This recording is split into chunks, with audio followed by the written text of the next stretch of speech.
نحمدہ ونصلی علی رسولہ الکریم اما بعد فاعوذ باللہ من الشیطان الرجیم بسم اللہ الرحمن الرحیم یعلم ما بین ایدیہم وما خلفہم وإلی اللہ ترجع الامور یا ایھا الذین آمنوا ارکعوا واسجدوا واعبدوا ربکم وافعلوا الخیر لعلکم تفلحون صدق اللہ العظیم۔ رب اشرح لی صدری ویسر لی امری واحلل عقدۃ من لسانی یفقہوا قولی آمین یا رب العالمین۔ سورہ حج کا آخری رکوع ہے اور اس کے دو حصے کہ پہلی جو 4 آیات ہم نے پڑھی اس میں پہلی بات تو جو آ گئی جس کا لب لباب یہ تھا کہ مقصود اصلی، مقصود حقیقی یعنی نصب العین آدرش وہ اللہ کی ذات ہو، کہ دنیا میں جو بھی کوئی ایک کمپوز پرسنالٹی ہوگی، آرگنائزڈ آدمی ہوگا، آرگنائزڈ پرسنالٹی ہوگی، یہ نہیں کہ اس کے کچھ اور مقاصد نہیں ہوں گے اور توجہات نہیں ہوں گی، لیکن وہ سب الائن ہوں گی، وہ ساری کی ساری چیزیں ایک مقصد کو سرو کر رہی ہوں گی، یعنی سب سرو کر رہی ہوں گی اس بڑی بات کو، جسے یہ کہیں گے کہ اس کی ترجیحات متعین ہوں گی اور اپنی اس ترجیح اول کی بنیاد پر اس کی کاسٹ پر اور چیزیں نہیں کرے گا۔ وہ مل گئی تو ٹھیک ہے، ورنہ اس کی کاسٹ پر، اس کی قربانی پر نہیں پرفارم کرے گا، کیونکہ جو آدمی کنفیوزڈ ہو وہ ساری زندگی بھٹکتا رہتا ہے، اس کی ترجیحات ہی متعین نہیں ہوتی۔ تو ایک پہلی بات اس میں سمجھ میں آ گئی کہ مطلوب اصلی کے درجے میں سوائے اللہ کی ذات کے اور کوئی شے نہیں ہونی چاہیے۔ باقی ٹھیک ہے، دنیا بھی ہے، چیزیں بھی ہیں، لیکن یہ نچلے درجے میں رہے۔ دوسری چیز تھی ایمان بالرسالت۔ ایمان بالرسالت کے ضمن میں یہ بات سمجھ میں آ گئی کہ انسان کے اندر یہ فطری جذبات ہیں، یہ غلط ڈائیورٹ نہ ہو جائیں، یہ رہبانیت کی بدعت نہ اختیار کر لیں، کسی غلط رخ پر نہ مڑ جائیں۔ اس کے لیے ضروری تھا کہ ایک رول ماڈل انسان کے سامنے رہے کہ تمہارا جو جذبہ ہے اندر اس کو صحیح رخ جو ہے وہ اس انداز میں دیا جائے، اس کے سامنے ایک اسوہ حسنہ، اسوہ کامل موجود رہے۔ اب ہم آخری وقت میں گفتگو کر رہے تھے ایمان بالآخرہ پر۔ ایمان بالآخرہ کے بارے میں سمجھ لیں کہ جتنا آخرت کے اوپر انسان کا ایمان راسخ ہوگا، گہرا ہوگا، اتنا ہی اس کے اندر تقویٰ پیدا ہوگا، ورنہ تقویٰ کے مظاہر تو ہو سکتا ہے ہو جائیں، لیکن گہرائی کے اندر تقویٰ پیدا ہوگا جتنا آخرت کے اوپر ایمان راسخ ہوگا، تو اتنا ہی انسان متقی ہوتا چلا جائے گا، اور اس کا عمل چاہے ظاہر میں ہو، باطن میں ہو، تنہائی میں ہو، چاہے محفل میں ہو، اس کا عمل درست رہے گا۔ اس کی وجہ سمجھ لیں کہ پہلی وہی ہے سورہ علق کی 5 آیات، اور اس میں یہ بات کہہ دی گئی کلا ان الانسان لیطغی ان رآہ استغنی، کہ انسان یہ طغیانی اور سرکشی پر آمادہ ہو ہی جاتا ہے جب یہ دیکھتا ہے کہ کوئی پکڑ نہیں ہے۔ پکڑ کیا نہیں ہے کہ ہم دیکھتے ہیں کہ دنیا میں مورل لا آپریٹیو نہیں ہے، فزیکل لا آپریٹیو ہے۔ فزیکل لا کیسے آپریٹیو ہے؟ آپ انگارہ رکھیں گے زبان کے اوپر تو زبان جل جائے گی، زہر کھائیں گے تو مر جائیں گے، غلط چیز کھا لیں گے تو پیٹ میں درد ہوگا۔ تو انسان اس دنیا میں جب یہ کام کرتا ہے تو مادی اسباب و وسائل کو تلاش کرتا ہے، انہیں حاصل کرتا ہے۔ ظاہر ہے کوئی پانی میں چھلانگ لگائے گا تو اس سے پہلے کوئی نہ کوئی بندوبست کرے گا، کوئی تیرنا آتا ہوگا، تیراکی سیکھے گا، یا کوئی نہ کوئی لائف جیکٹ ہوگی، کچھ نہ کچھ بندوبست کر کے ایسے ہی ہاں کسی کا خودکشی کا ارادہ ہو تو وہ دوسری بات ہے، ورنہ پانی میں یوں کوئی نہیں چھلانگ مارتا، نہ آگ میں مارتا ہے، جب تک کوئی نہ کوئی سیفٹی، کوئی نہ کوئی بندوبست جو ہے وہ کر نہ لے۔ تو یہ جو مورل چیزیں ہیں، مورل لا ہے، اس میں انسان دیکھتا ہے کہ نہیں ہوتا کچھ۔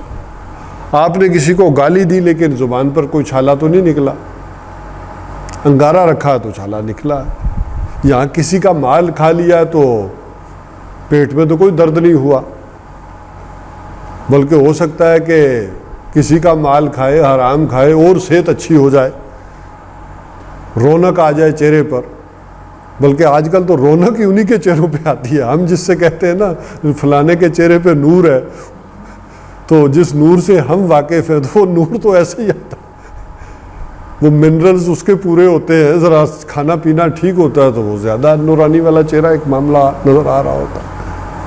تو اس حساب سے دیکھا جائے تو وہ چیزیں چونکہ یہ نظر نہیں آ رہی ہوتی ہیں. اب ظاہر ہے کسی آدمی کو معلوم ہو کہ میں گالی دوں گا تو میری زبان جو ہے وہ جل جائے گی، تو کوئی دے گا تو نہیں دے گا. اس کو پتہ ہو کہ میں کسی کا مال کھاؤں گا، رشوت کھاؤں گا، لیکن پیٹ میں بڑی سخت مروڑ اٹھے گی، درد ہوگا، وہ آدمی تو نہیں کرے گا کیونکہ اس کے نتائج نہیں نکل رہے. تو اب اگر یہ یقین ہو کہ نہیں یہ درد ایک دن اٹھے گا، یہ چھالا ایک دن، پھر کوئی نہیں کرے گا.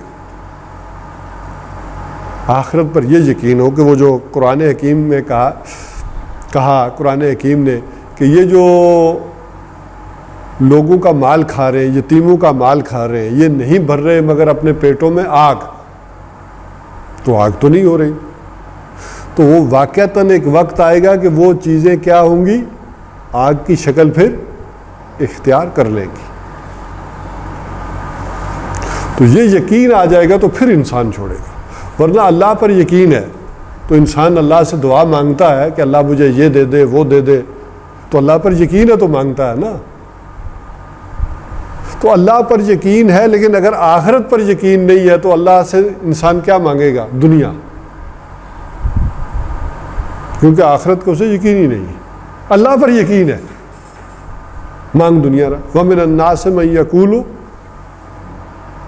لوگوں میں سے ایسے بھی ہیں وَمِنْهُمْ مَن يَقُولُ فِي الدُّنْيَا حَسَنَةً، کہ دنیا میں ہمیں بھلائی عطا فرما. تو اللہ کہتا ہے کہ مَا لَهُمْ فِي الْآخِرَةِ مِنْ خَلَاقٍ، تو آخرت میں تو ان کا کوئی حصہ نہیں. چاہے وہ خانہ کعبہ میں کھڑے ہو، وہاں ملتزم سے لپٹے ہوئے پکار رہے ہو، لیکن مانگ دنیا ہی رہے. آج کل سوشل میڈیا کا دور ہے، آپ دیکھیں گے تو وہاں بھی جو وہ ہزاروں لاکھوں میں جو لائکس پہنچتے ہیں وہ کس کے پہنچتے ہیں؟ یہ والی آیت پڑھیں، یہ وظیفہ پڑھیں تو دولت چھت پھاڑ کے آئی، اس وظیفے سے سارے کام آسان. تو اس سے اندازہ ہوتا ہے کہ دنیا اگر دین کے مطابق بھی چل رہی ہے یا کوئی دین بھی سامنے ہے تو وہ کس کے لیے ہے؟ دنیا ہی بنانے کے لیے سارا. وہ وظیفے بھی ہیں، وہ تلاوت بھی ہے، وہ کوئی نماز بھی ہے، چلو اچھے لوگوں کے ذرا منہ لگ جائیں گے. حالانکہ قرآن ہمیں دیتا ہے کہ یہ آسائشیں بھی مل جائیں، کچھ بھی ہو جائے، تو یہ ساری کی ساری چیز کیا ہے؟ آزمائش. وہ سورہ فجر کا جو مرکزی مضمون ہے کہ جب اس کا رب اسے آزماتا ہے اپنی نعمتیں دے کر، عزت دے کر، تو وہ بندہ کیا کہتا ہے؟ میرے رب نے بڑا کرم کیا، بڑی عزت دی، بڑا میرے اوپر احسان کیا، اللہ کا کرم ہی کرم ہو گیا. اور جب اس کا رب اسے آزماتا ہے رزق میں تنگی کر کے، کوئی ذرا سختی اور مصیبت لا کر، تو کہتا ہے کہ میرے رب نے تو مجھے ذلیل کر دیا. کلا، ایسا ہرگز نہیں. کیا مطلب نہیں؟ وَتُعِزُّ مَن تَشَاءُ وَتُذِلُّ مَن تَشَاءُ. اس نے کوئی شرک کی بات نہیں کی، اللہ پر ایمان رکھا ہے کہ اللہ ہی نے کیا ہے، کوئی ایسی بات نہیں کی کہ کچھ کسی دیوی نے ذلیل کیا یا کسی اور نے کیا. سب کچھ اللہ نے دیا، چھینا اللہ نے چھینا. لیکن اس میں غلطی کیا؟ کلا، ایسا ہرگز نہیں کہ اصل دیکھو یہ عزت بھی دنیا کی عزت نہیں، ذلت بھی ذلت نہیں، یہ ساری کیا ہے؟ آزمائش. وہ دے کر بھی آزماتا ہے اور لے کر بھی آزماتا ہے. ورنہ اس نے دنیا میں فرعون کو کتنی عزت دی،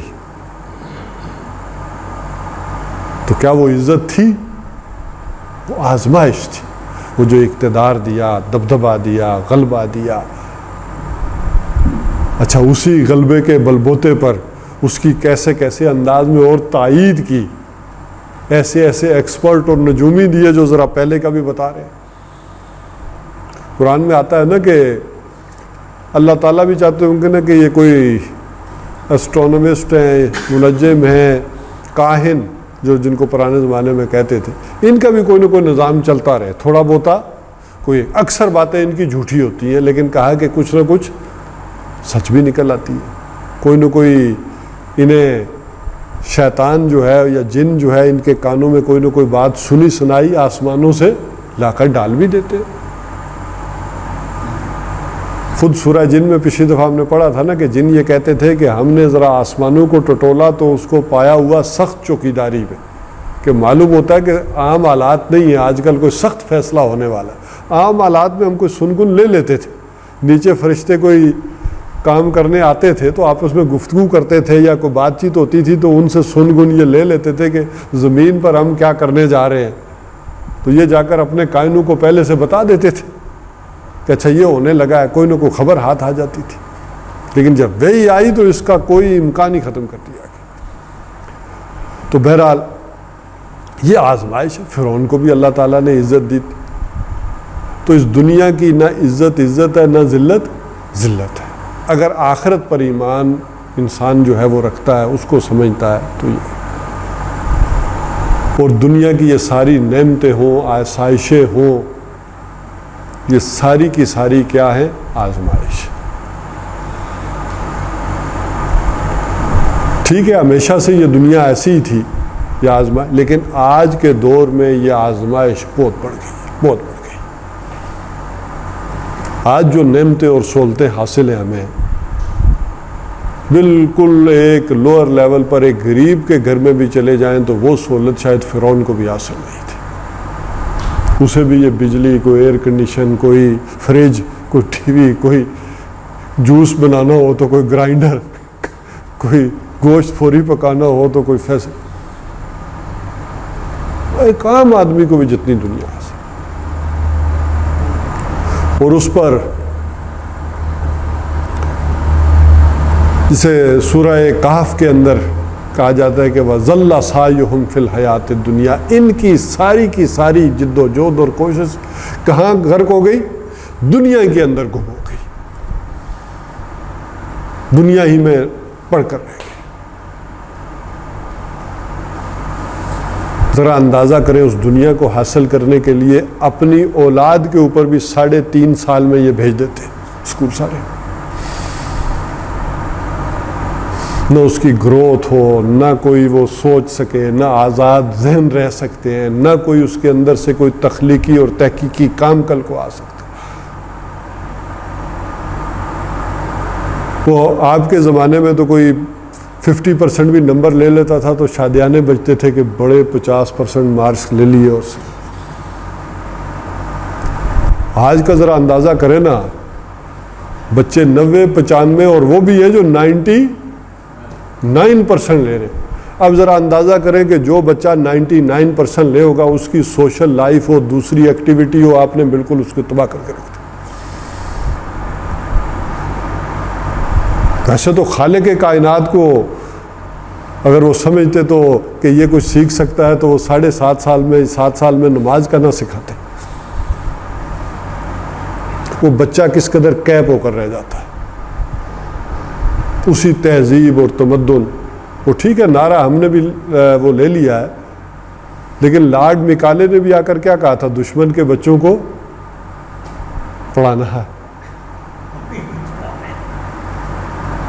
کیوں؟ تاکہ وہ ہماری اس تہذیب میں، چیزوں میں، اس پہ رنگ جائیں، پورے طور پر رنگ جائیں۔ ذرا آپ اندازہ کریں، بلا تفریق انگریز نے، کوئی ہندو تھا، کوئی سکھ تھا، کوئی مسلمانوں کا بڑا رہنما تھا، کوئی پیر و مرشد تھا، جو نہیں جھکے، رجسٹ کرتے رہے، اس نے سب سے پہلے ان کی اولادوں کو لیا اور انگلینڈ لے گیا اور تربیت کی، آسائشیں دی، بلا تفریق۔ وہ صرف ہمیں تو اپنی ہسٹری معلوم ہے نا، اگر آپ ہندوؤں کو بھی دیکھیں گے اور سکھوں کو بھی دیکھیں گے، رنجیت سنگھ کی اولاد کدھر چلی گئی تھی؟ جب پنجاب پر قبضہ کیا انہوں نے تو انہوں نے کہا کہ یہ شہزادے جو ہے یہ تو ہمارے مہمان ہوں گے، ان کا ساری پرورش کس پہ ہوگی؟ سرکاری خرچ پہ ہوگی.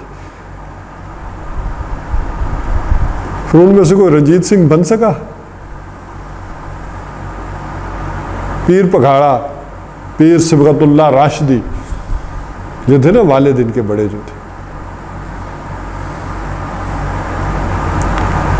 ساری زندگی رجسٹ کیا انگریز کے خلاف سندھ میں، نہیں مانا.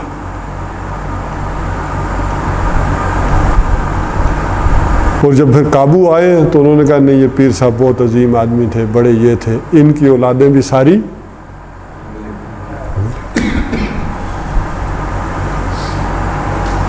یہ جو ان سے پچھلے پیر تھے، پیر پگاڑا جو بڑے مشہور تھے، وہ خاص کر پیشنگوئیاں کرنے میں اور سیاسی معاملات میں اور طے کرنے میں، کنگریا، تو ان کی پرورش کہاں ہوئی تھی اور باپ کی کہاں ہوئی؟ تو وہ ساری دنیا حاصل کرنے کے لیے اپنے اس بچے کے ساتھ بھی ہم کیا کرتے ہیں، اور پھر اس کے اوپر اس ساری دنیا کو اسلامی طریقے سے ان ساری چیزوں کو سیٹل کرنے کی بھی کوشش.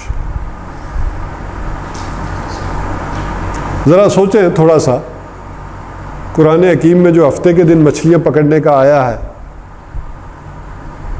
تو لوگوں نے مجبوری ظاہر کی ہوگی، مہنگائی ہو گئی ہے، کچھ ہو گئی ہے، مچھلیاں اب ہفتے کو آتی ہیں، کیا پکڑیں، کیسے کریں، رونا پٹنا سب نے رویا ہوگا، ریٹائرمنٹ کے بعد کیا ہو، پینشن کا کیا ہو، بینک میں بھی نہ رکھیں تو کیا ہو.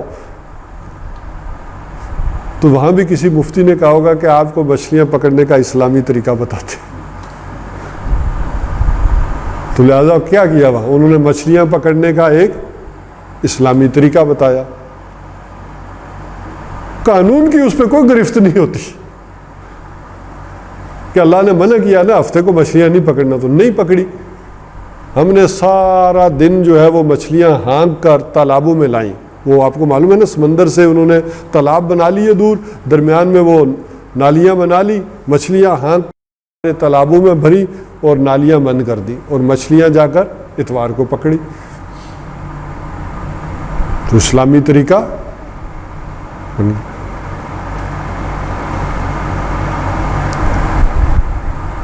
تو آج یہی وہ طریقہ ہے سود کا اسلامی طریقہ.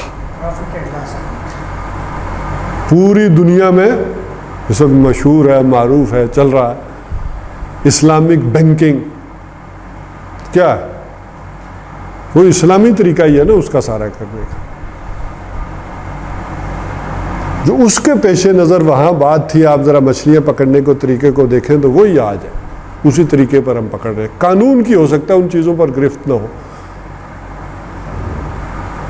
بلکہ وہ مجھے یاد آ رہے ہیں علامہ یوسف قرضاوی کے الفاظ، پھر جو مسیار کا ویکینڈ میرج کا جو فتویٰ گیا تھا ان کے پاس، تو انہوں نے کہا اتنی محنت سے مفتیان کرام نے تیار کیا ہے کہ قانونی اعتبار سے میں بھی اس پہ کوئی گرفت نہیں کر سکتا.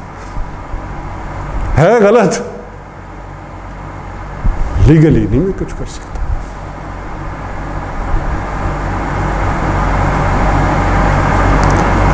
تو یہ وہ ساری چیزیں اگر آپ دیکھیں نا تو دنیا میں گم ہو جانا.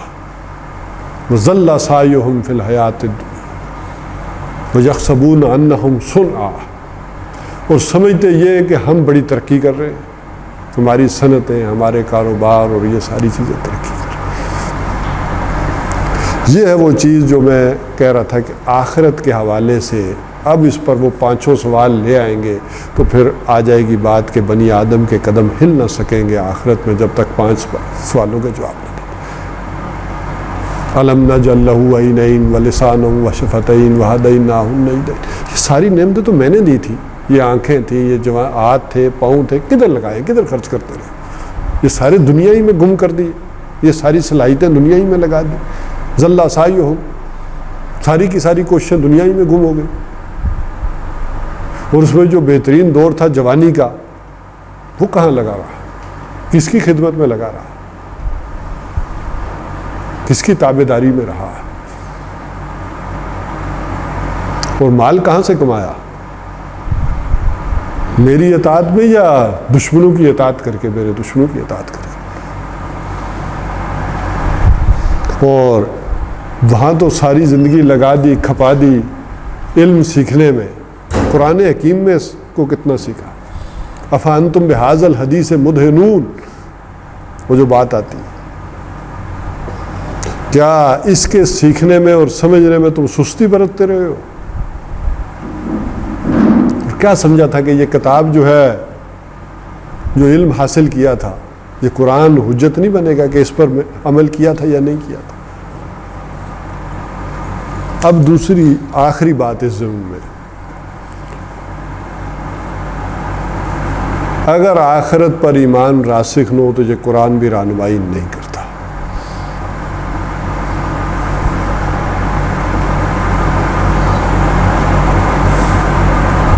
آپ ساری تفسیریں پڑھ لیں،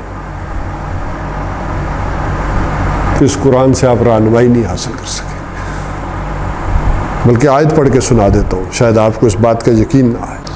وَإِذَا قَرَأْتَ الْقُرْآنَ، اور جب آپ قرآن پڑھتے ہیں، یہاں تلاوت نہیں ہے، قراءت القرآن یعنی لوگوں کو پڑھ کر سنانا، ان کو پڑھانا، یعنی وہ قرآن کی تبلیغ کرنا۔ جعلنا بینک و بین الذین لا یؤمنون بالآخرہ، ہم کر دیتے ہیں ان لوگوں کے اور آپ کے درمیان جو آخرت پر ایمان نہیں رکھتے، حجابا مستورا، ایک پردہ جو نظر نہیں آتا۔ یعنی اللہ تعالیٰ کہہ رہا ہے کہ اگر آخرت پر یہ لوگ ایمان نہیں رکھتے تو اے نبی جب آپ بھی ان کو قرآن سناتے ہیں تو کیا ہوتا ہے؟ ہم ان کے درمیان ایک پردہ حائل کر دیتے ہیں۔ وَجَعَلْنَا عَلَىٰ قُلُوبِهِمْ أَكِنَّةً، اور ہم ان کے دلوں کے اوپر بھی پردہ ڈال دیتے ہیں، أَن يَفْقَهُوهُ، کہ وہ اسے سمجھ ہی نہ سکے، وَفِي آذَانِهِمْ وَقْرًا، اور ان کے کانوں میں بوجھ ڈال دیتے ہیں۔ تو آخرت کے اعتبار سے یہ معاملہ ہے۔ قرآن حکیم بھی اگر آخرت پر آپ کا ایمان درست نہیں ہے، راسخ نہیں ہے، تو یہ رہنمائی نہیں کرے گا۔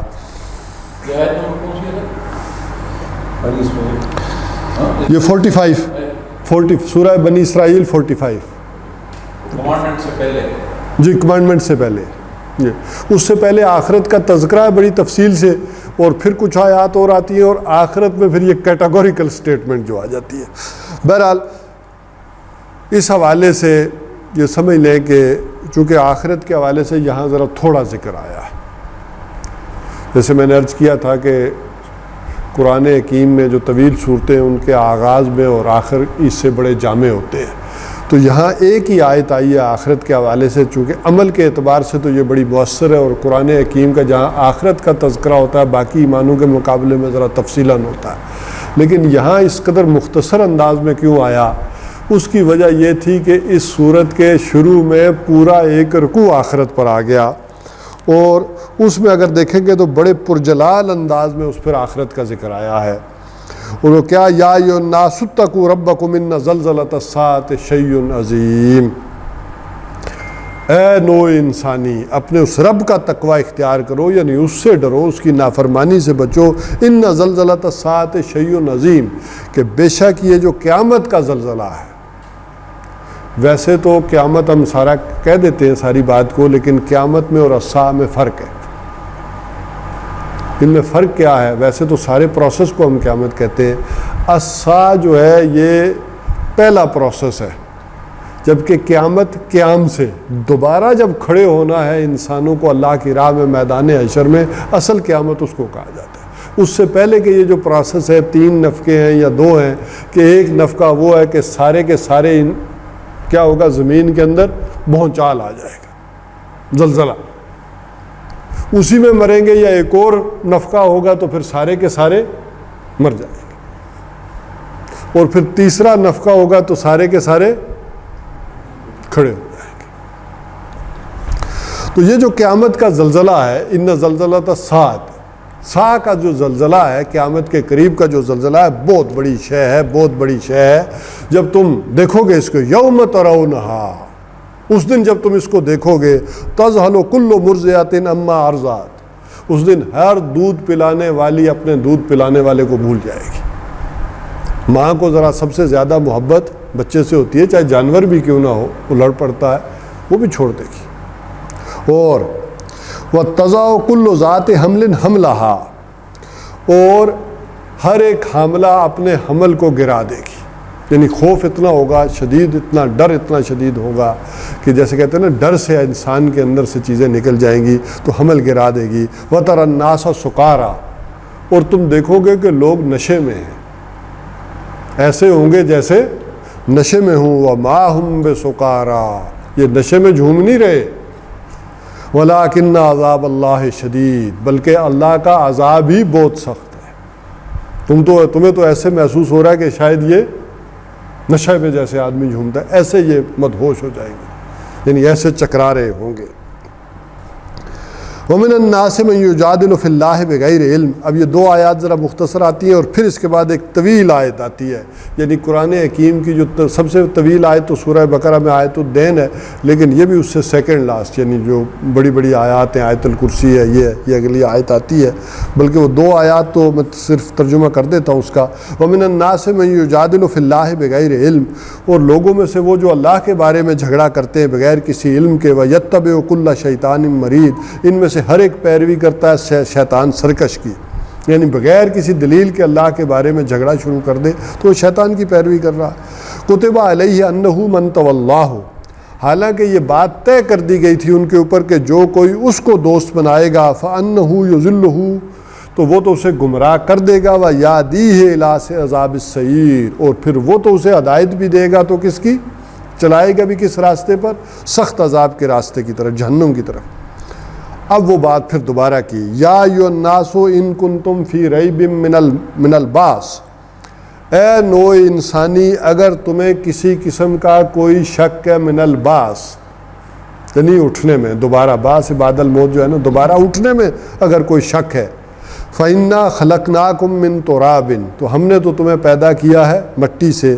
ثم من نطفہ، پھر اسی مٹی سے ایک نطفہ بنایا. ثم من علقہ، پھر اس سے ایک علقہ، ایک جونگ جیسی شے لٹکنے والی.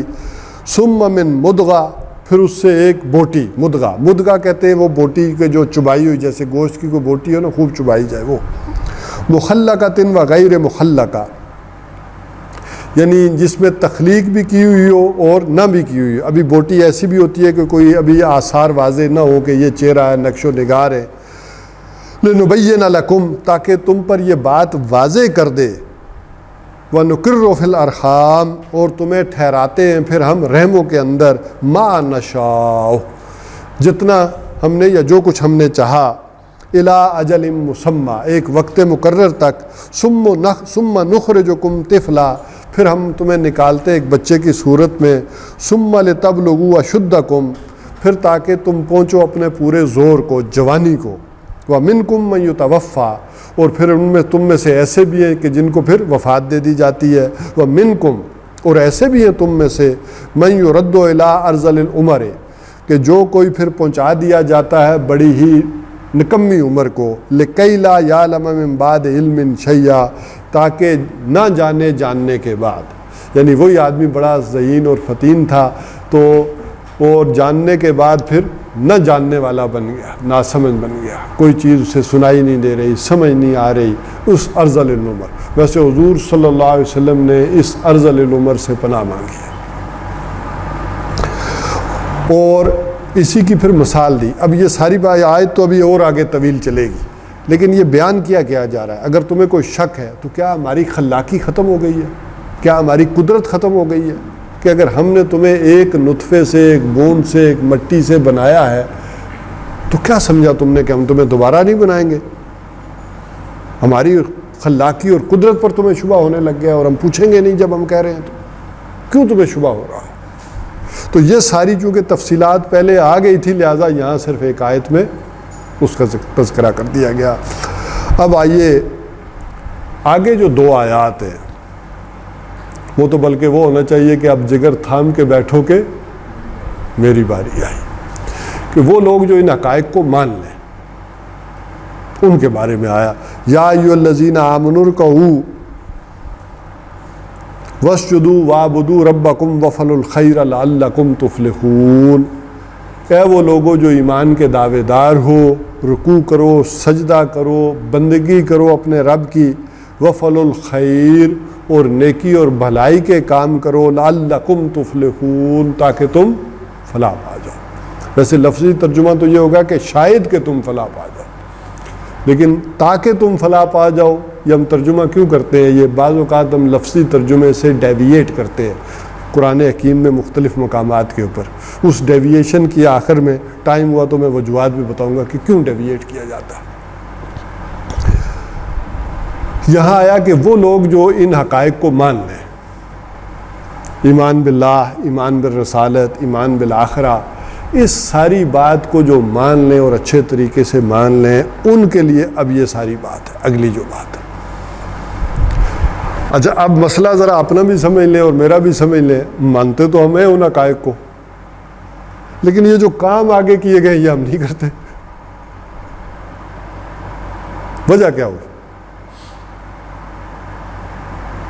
اللہ نے کہا کہ جو یہ لوگ یہ بات مانتے ہیں وہ پھر یہ کام کریں۔ اچھا ہم مانتے ہیں اللہ کو بھی، رسالت کو بھی اور آخرت کو بھی، ان کام کیوں نہیں کرتے؟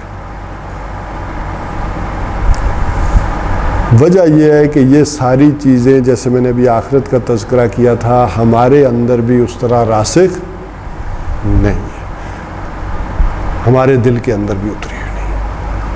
ہمیں یہ دولت بیٹھے بٹھائے مل گئی ہے جس کی ہمیں کوئی قدر نہیں ہے۔ اللہ تعالیٰ نے ہم پر احسان کیا، اس نے فضل کیا، اس نے کرم کیا اور ہم مسلمان خاندان میں پیدا ہوئے، لیکن یہ چیزیں شعور کی سطح پر اندر نہیں اتری۔ لہذا ان جو پچھلے ہم نے مقامات پڑھے، اگرچہ وہ مسلمانوں کے متعلق نہیں ہیں، وہ نوع انسانی کے متعلق ہے، لیکن اس میں پڑھنے کا یہ فائدہ ہے یا یہ سمجھنے کا یہ تھا کہ اس میں ہمارے شعور میں، فہم میں اور علم میں اضافہ ہو، وہ چیزیں اندر اترے تاکہ یہ عمل ہم کر سکیں۔ تو یہاں بات جو آئی ہے، یا ایھا الذین آمنوا ارکعوا، اے وہ لوگوں جو ایمان لائے ہو کیا کرو؟ رکوع کرو۔ رکوع جھکنے کے معنوں میں بھی آتا ہے کہ جھک جاؤ، سرنڈر کر دو اپنی مرضیاں اللہ کے سامنے، واسجدوا اور سجدہ کرو۔ عام طور پر قرآن حکیم میں کسی ایک رکن کو لے کر اس سے مراد ارکان اسلام ہوتے ہیں، نماز کے بھی کسی ایک رکن کو لے کر اس سے مراد پوری نماز ہوتی ہے۔ جیسے قرآن حکیم میں مختلف جگہ پر آ جائے گا ورکعوا مع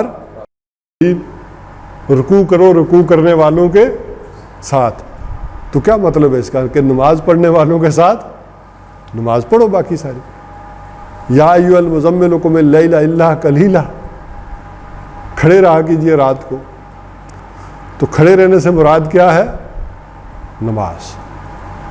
تو ایک یہ ہوتا ہے۔ اس طرح جب ورکعوا واسجدوا، اس سے مراد ارکان اسلام۔ تو ارکان اسلام کتنے ہیں؟ 5، یعنی ان 5 ارکان کے اوپر پھر کاربند رہو، ان کے اوپر چلو۔ اب اس کا تعلق کیا بنے گا زندگی سے، یہ ہم ابھی دیکھیں گے۔ اور اس کے بعد کیا کہا؟ وَاعْبُدُوا رَبَّكُمْ، اور بندگی کرو اپنے رب کی۔ اچھا ہم نے تو بندگی ارکان اسلام کو خالی سمجھا ہے، یہ جہاں علیحدہ سے آ گیا کہ بندگی کرو اپنے رب کی، عبادت کرو، بندگی کرو۔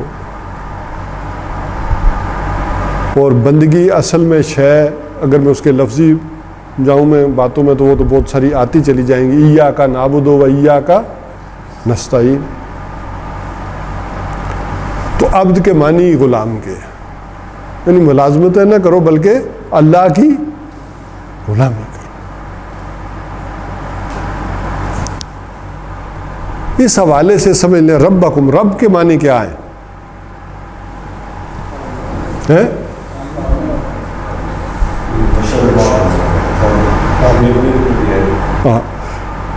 رب دیکھیں مختلف مفہوم میں قرآن حکیم میں استعمال ہوا ہے۔ ایک مفہوم تو آپ نے وہ ٹھیک بتا دیا کہ الحمدللہ رب العالمین.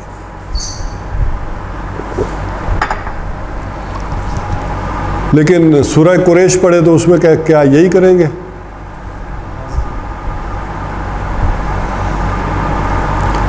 لإلاف قریش إِلَافِهِمْ رحلۃ الشتاء والصیف فلیعبدوا رب ھذا البیت. وہاں کیا مفہوم ہو گیا؟ مالک، اس گھر کا مالک. اچھا، رب السماوات والارض قرآن حکیم میں بے شمار جگہ پہ آ گیا کہ نہیں؟ تو وہاں ترجمہ ہم کیا کرتے ہیں؟ زمین اور آسمان کا مالک. تو یہ دونوں، تو جو مالک ہوتا ہے بہرحال وہ چاہتا ہے اس کی پراپرٹی بڑھے، اس میں نشو و نما ہو، اس کو وہ پالتا پوستا ہے. تو جو جس شے کا مالک ہوتا ہے، وہ کوئی گھوڑے کا ہو، کوئی بیل کا ہو، تو وہ اس کی پرورش اور پالے گا اسے. یہ اس کے گویا کہ ایک لازمی تقاضا ہے کہ وہ اپنی سلطنت ہو، چیزیں ہوں، وہ اس میں بڑھوتری اور اس کی پرورش، اس کی دیکھ بھال، اس کی حفاظت وہ کرتا ہے، جو رب کے مفہوم میں آتا ہے، آقا. انہی معنوں میں فرعون نے کیا دعویٰ کیا تھا؟ انا ربکم الاعلی. عام طور پر ہم رب بھی معبود کے معنوں میں لیتے ہیں، لیکن قرآن حکیم ہمیں بتاتا ہے کہ اس عبادت کے حوالے سے یا پوجا پاٹ کے حوالے سے فرعون کے بھی کوئی بت تھے. جب درباریوں نے کہا، قرآن حکیم بتاتا ہے کہ دیکھیں یہ موسیٰ جو ہے آپ کو بھی نہیں مانتا اور آپ کے بتوں کو بھی نہیں مانتا، آپ کے خداؤں کو بھی نہیں یہ تسلیم کرتا. اس کا مطلب ہے کہ وہ کوئی نہ کوئی، وہ بھی کسی کی پوجا کرتا تھا. تو وہاں رب کیا تھا، اور اس رب ہونے کی اس نے بات کیا بتائی؟ الیس لی ملک مصر، ملک مصر میرا ہے، یہاں بادشاہی میری ہے، میں آقا ہوں، یہاں کا نظام، یہاں کا قانون میرے ہاتھ میں ہے، میں جس کا چاہوں پانی بند کر دوں، جس کا پانی چاہوں چلا دوں. اچھا، یوسف علیہ السلام کے معاملے میں دیکھیں کہ یوسف علیہ السلام اپنے بھائی کو اپنے بادشاہ کے قانون کے تحت کیا روک نہیں سکتے تھے. لہذا انہیں اللہ تعالیٰ نے ایک ترکیب سجائی، اور وہ ترکیب آپ نے پڑھی ہوگی، میں اس وقت بیان نہیں کر رہا. اس انداز میں انہوں نے روک لیا کہ کس کے وہ جو تھیلے میں وہ پیمانہ ہے، ناپنے والا ہے، ترازو ہے، وہ نکلے گا تو روک لیں گے، ورنہ قانون یہ نہیں تھا. اچھا، ایک اور بات کہ وہ لوگ، قرآن کہتا ہے کہ جنہوں نے پکڑ لیا اپنے علماء کو اور رہبان کو، صوفیاء کو، پیروں کو اور اپنے علماء کو، اربابا من دون اللہ، اللہ کو چھوڑ کر ان کو رب بنا لیا. تو یہاں رب کا مفہوم کیا ہے؟ حضور صلی اللہ علیہ وسلم نے سمجھایا بھی. کیا تم نے اپنا، جب وہ عبداللہ ابن السلام نے پوچھا تو حضور نے کیا فرمایا کہ ہم نے تو کبھی رب نہیں مانا. انہوں نے کہا، تو انہوں نے کہا کیا تم نے اپنی حلت و حرمت کا اختیار ان کو نہیں دے دیا تھا؟ جس کو کہتے تھے چیز کو حرام ہے تم حرام مانتے تھے، جس کو حلال کہتے تھے اس کو حلال مان لیتے تھے. تو یہی رب ہونا ہے کہ جو قانون اپنے ہاتھ میں لے لے، جو قانون بنائے وہ رب. اب ذرا یہ ساری میں نے اتنی لمبی بحث کھینچی کیوں ہے؟ جو رب ہے اس کے قانون کے مطابق زندگی گزارنا، یہی عبادت ہے.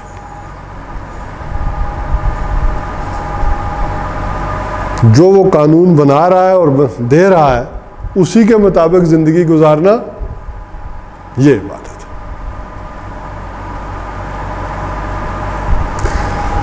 اور جب اس کا قانون مانا جائے گا تو اسے ہی کہا جائے گا دین اللہ، اللہ کا دین، یہ اس کا قانون. اور کسی ملک میں اگر لوگوں کو وہ اتھارٹی ہوگی تو اسے کہیں گے دین جمہور. وہ اتھارٹی لوگوں کے پاس چلی گئی۔ اب ذرا اس کو کلیئر کریں بات کو۔ اللہ کے سوا جس نے یہ اتھارٹی لے لی وہی طاغوت ہے۔ یہ قانون سازی کی اتھارٹی، قانون دینے کی اتھارٹی، یہ اتھارٹی جس کے پاس بھی گئی اللہ کے سوا وہ طاغوت ہو گیا، سرکش باغی۔ بہت بڑا سوال جی بہت بڑا سوال اٹھ گیا آج کے ماحول میں۔ ابھی چھوٹا ہی رہنے دیں، اب وہ طاغوت ہے۔ اب ذرا بات کو سمجھے، وَمَن يَكْفُرْ بِالطَّاغُوتِ وَيُؤْمِن بِاللَّهِ، کہ پہلے کیا کرو اس طاغوت کا انکار اور پھر یؤمن باللہ، پھر ہے وہ ایمان لانا۔ تو اپنے رب کی بندگی کرو، یعنی جو اس کا قانون ہے اس کے مطابق زندگی گزارو۔ اب سوال جو ہے چھوٹے سے بڑا کریں، اس کے قانون کے مطابق آج کی دنیا میں تو زندگی نہیں گزاری جا سکتی۔ کوئی انڈیویجول کہے کہ میں زندگی گزار لوں، کیسے گزارے؟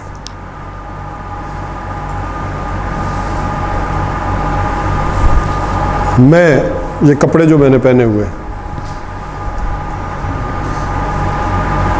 سود ہے، ہم کہتے ہیں خنزیر حرام ہے، سود حرام ہے۔ خنزیر کے بارے میں پھر اجازت ہے، کھا سکتے، مجبور ہو تو کھا سکتے ہو، لیکن سود کے بارے میں تو نہیں۔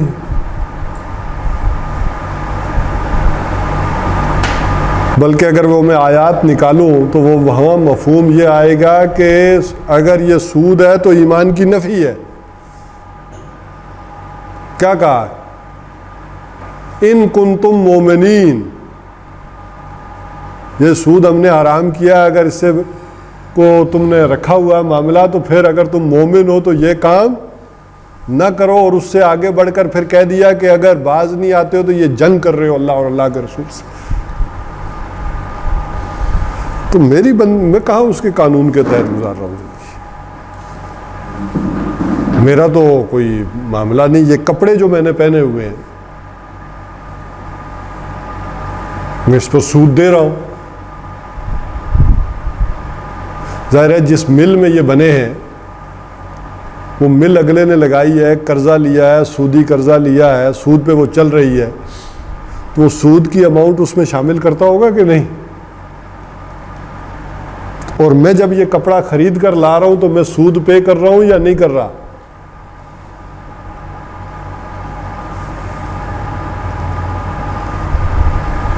جس بات کی طرف میں لانا چاہ رہا ہوں کہ آج کے دور میں اگر ریاست مسلمان نہ ہو،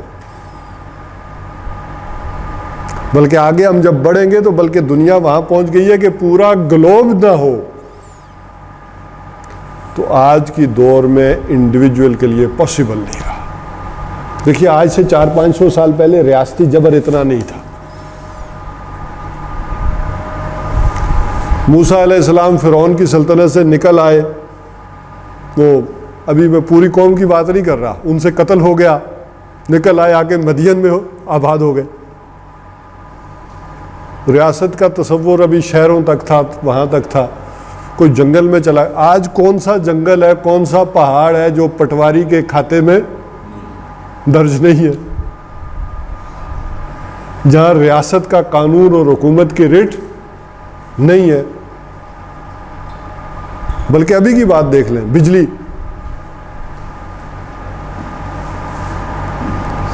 پہلے آپ اپنا دیوا جلاتے تھے نا، جلائیں یا نہ جلائیں، اب جب آپ بجلی کی لائن گھر میں آ گئی تو ریاست اندر داخل ہو گئی ہے گھر میں بھی،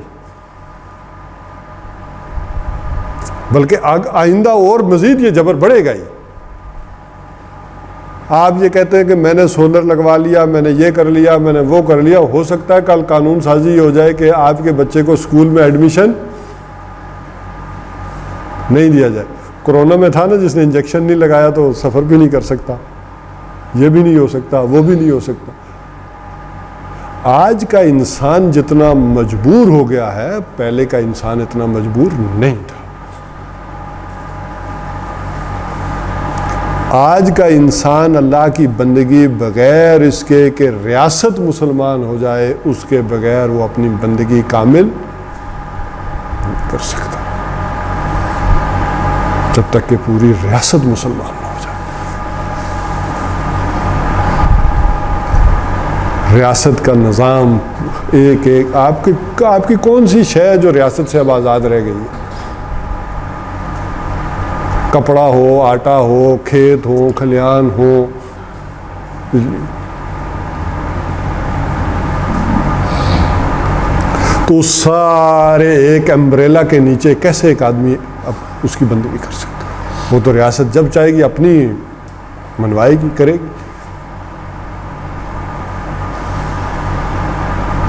بلکہ بعض ممالک میں تو قانون ہے، یہاں ٹھیک ہے ابھی گرپ کمزور ہے، آپ اپنے بچے کو کہیں نا کہ میں نہیں پڑھاتا، اسکول نہیں بھیجتا، تو وہاں پھر ریاست کیا کرتی ہے؟ زبردستی بھی، اور پھر دوسرے قوانین ہے کہ آپ کی یہ فیسلٹیز بند، جو ہم چاہیں گے وہ پڑھیں گے آپ، جو نسل اور ہم تیار کریں گے آپ کو وہ پڑھنا پڑے گا۔ اب یہ جو بات آئی کہ لوگوں کیا کرو، وَاعْبُدُوا رَبَّ، اپنے رب کی بندگی کرو، تو کیسے کریں گے بغیر اس اجتماعی نظام کو بدلے ہوئے؟ میں ذرا اس کو آیت کو کلوز کر دوں، اس پر انشاءاللہ اگلی دفعہ گفتگو کر کے آگے بڑھیں گے۔ یہ لمبی ہو گئی، میں کوشش کروں گا کہ اگلی دفعہ کوئی آپ بھی کوشش کریں کہ 5 بجے آ جائیں، تاکہ ہمیں اگلی 2 نشستیں نہ کرنی پڑیں، ایک ہی نشست میں پھر اس رکوع کو جو ہے مکمل کر لیں ہم 5 بجے، تاکہ ہم پڑھ لیا کریں نماز۔ وفل الخیر، عام معنی اور ترجمہ تو یہ ہے کہ کیا کرو، بھلائی کے، نیکی کے کام بھی کرو۔ یعنی یہ بات تو اپنی جگہ کہ بندگی کرو، اور اس کے ساتھ ساتھ کیا کرو، بھلائی کے اور نیکی کے اور خیر کے کام کرو۔ اب نائے نو ہے، نو انسانی کی ضرورتیں ہیں، کمزوریاں ہیں، اس کے ساتھ تعاون کرو۔ کوئی بیمار ہے، کوئی کسی کی ضرورت ہے تو پوری کرو، دیکھو اس کو۔ ایک تو عام مفہوم میں تو یہ بات آ جائے گی۔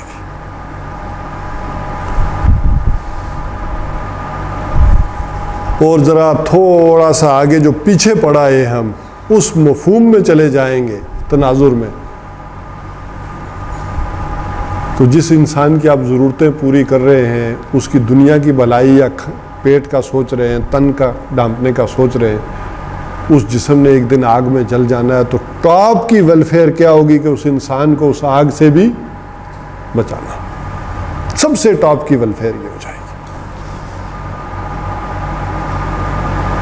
بلکہ وہ آدمی جو اپنی اولاد کو بھی صرف دنیا ہی کی سوچتا ہے، ان کی آخرت کی نہیں سوچ رہا، اس آگ سے بچانے کی نہیں سوچ رہا، وہ کیا زیادتی نہیں کر رہا؟ اپنے ہی بچوں کے ساتھ نہیں کر رہا۔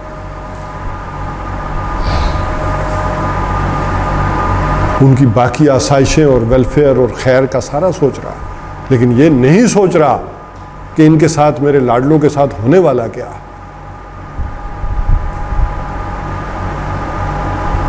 اور سب سے بڑا خیر تو خود قرآن ہے،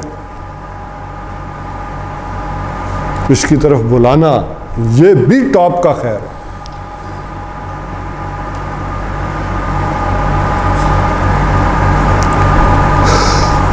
اب آ جائیے، وفل الخیر لعلکم تفلحون، شاید کہ تم فلاح پا جاؤ۔ یہ سارے کام کر کے بھی کیا کہا؟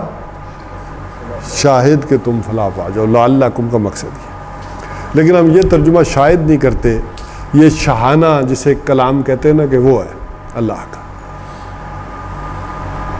وہ جیسے بادشاہ ہوتا ہے نا، وہ کہتا ہے کہ تم یہ کام کر دو نا تو شاید ہم تمہیں وہ جاگیر دیتے۔ تو بادشاہ کا شاید بھی کیا ہوتا ہے؟ Understood, guaranteed.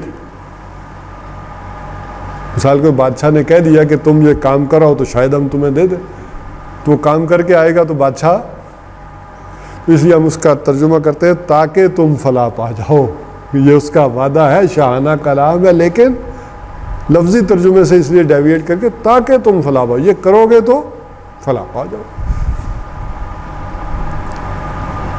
جیسے قرآن حکیم میں لفظی ترجمہ تو یہ ہوتا ہے کہ نہ لو، تاکہ ہم جانیں کون منافق ہیں اور کون جھوٹے ہیں۔ تو اللہ کو تو پہلے سے پتہ ہے، ہم یہ ترجمہ وہاں نہیں کرتے کہ اللہ نے کہا کہ سارا پروسیس اس لیے کیا، یہ ایونٹ اس لیے کیا تاکہ ہم جانیں کون منافق۔ اللہ کو پہلے سے پتا تھا، اصل میں وہاں اللہ کیا کہہ رہے، تو اللہ تاکہ ظاہر کر دے، وہاں جاننے کے معنوں میں نہیں ہم ترجمہ کرتے، بلکہ کہتے ہیں کہ اللہ ظاہر کر دے۔ اللہ کو تو پتا تھا، تمہیں نہیں پتا تھا۔ اللہ نے یہ جنگ لگائی، یہ ایونٹ ہوا اور 300 واپس چلے گئے مدینہ، 1000 لے کر حضور صلی اللہ علیہ وسلم نکلے، 300 واپس۔ تو اس ایونٹ نے ظاہر کر دیا کہ 300 تمہارے ساتھ یہ بھی تھے۔ اللہ کو تو پتا تھا، تمہیں پتا چل جائے تاکہ۔ تو بہرحال اس آیت پر ابھی ہم، بلکہ ایک چھوٹی سی بات اس آیت کے اندر رہ گئی ہے، چاہے غلط فہمی نہ ہو جائے، یہ اس کے آخر میں لکھا ہوا آیت سجدہ۔ تو یہاں ذرا غور سے پڑھیں گے تو لکھا ہوگا عند الشافعی، ٹھیک ہے؟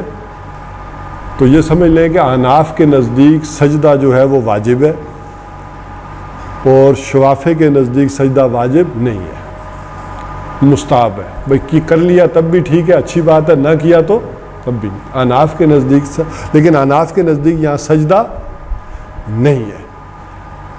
اس ضمن میں ایک اور بات جو سجدے کے ضمن میں لوگوں کو معلوم نہیں ہے، اور وہ کیا ہے؟ آیت سجدہ جب آ جائے نماز میں پڑھتے ہوئے، چونکہ اوائڈ کرتے ہیں لوگ اس کو، اسی وجہ سے محرومی ہو رہی ہے، یہ آیات نہیں پڑھتے، تو یہ سمجھیں کہ جب آیت سجدہ نماز میں آ جائے اور اس پر آپ ختم کریں تو وہاں سجدہ کرنا ضروری نہیں ہے، رکوع سے بھی کام چل جاتا ہے۔ مثلا آیت سجدہ آ گئی تو آپ رکوع میں چلے گئے تو آپ کا سجدہ ادا ہو گیا، اس کے لیے کوئی اضافی سجدے کی ضرورت نہیں ہوگی، وہ رکوع ہی میں سجدہ بھی ہو جائے گا۔ ہاں اب اگر آپ آگے بھی تلاوت کرنا چاہتے ہیں پھر دوسری بات ہو جائے گی، پھر سجدہ کریں گے، لیکن آیت سجدہ کے اوپر تلاوت ختم کریں، رکوع میں جائیں تو وہ اضافی سجدے کی ضرورت نہیں، رکوع میں جانے سے وہ بھی ہو جائے گا۔ تو یہ سجدے کے متعلق بھی میں نے کہا، اور آپ کو اگر بعد میں کوئی پوچھنی ہو سجدے کے متعلق بات تو پوچھ لیجیے۔